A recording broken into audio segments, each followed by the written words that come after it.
Speculation and mystery continues to surround the tragic death of Mississippi teen Nolan Wells.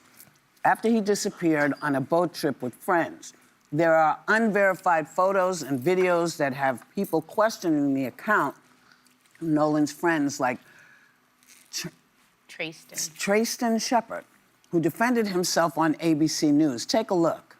We did no wrong here, and we don't understand how we're getting so much hate behind it. We all cared and loved Nolan, and nobody wanted to see Nolan die. Nobody wanted to see his life be taken so short. So there's so much speculation about what happened. So what is happening? What's going on? Where's it headed? I'm going to ask you. I think what's very important is that Ben Crump has been retained by the family and is conducting an independent investigation. So much so, because it's happened in Mississippi.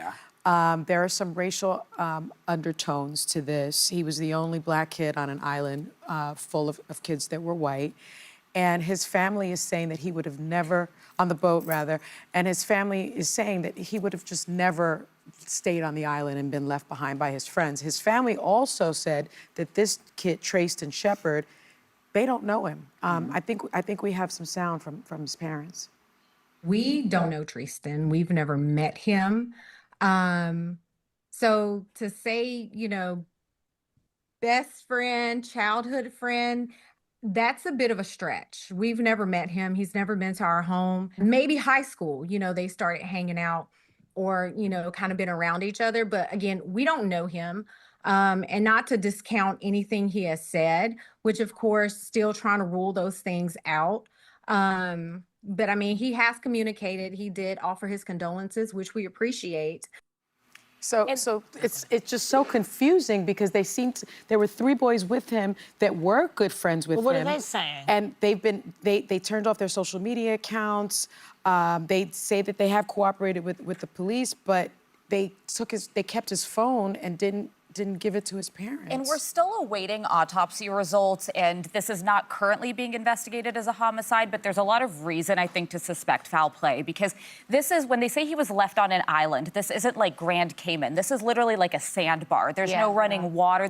Nobody would willingly stay back without a cell phone, not knowing if they had a way to get back. And the reports were that he stayed back with a girl that he'd met and was flirting with, but she then told police that he didn't. She thought he was going back with his friends. There's all these like he said, she said, and I want to be careful of one thing because I think there's a little bit of a jump to implicate the friends he was with on the boat because they went back.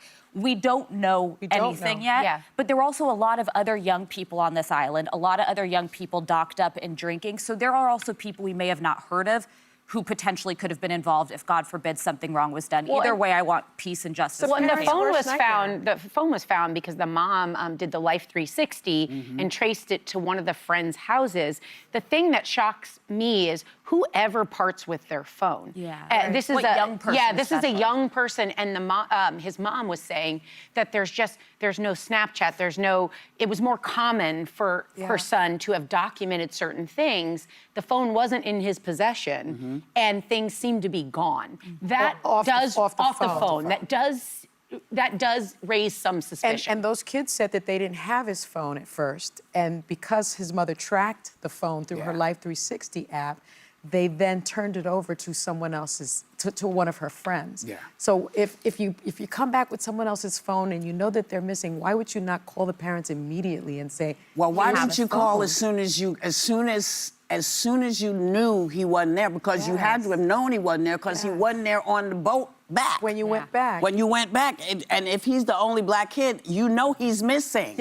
And his parents also said he was athletic and a good swimmer because drowning was kind of the initial thoughts, which there are rip currents here. There even good swimmers could have run into danger, but you have to consider that kudos to Colin Kaepernick, because Colin Kaepernick has paid for the independent autopsy, flying the body from Mississippi to Washington, D.C., so that it can be independent. And Tyler Perry is paying for his funeral. It's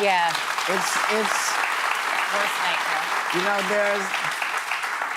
you don't want to jump to race. No. But Mississippi doesn't have the best reputation. Correct. And so we want to make sure that the officers that are there know that we are expecting them to do their job. Unlike years ago when they didn't, this is 2026. So we are expecting your best work to find out what happened to this young man.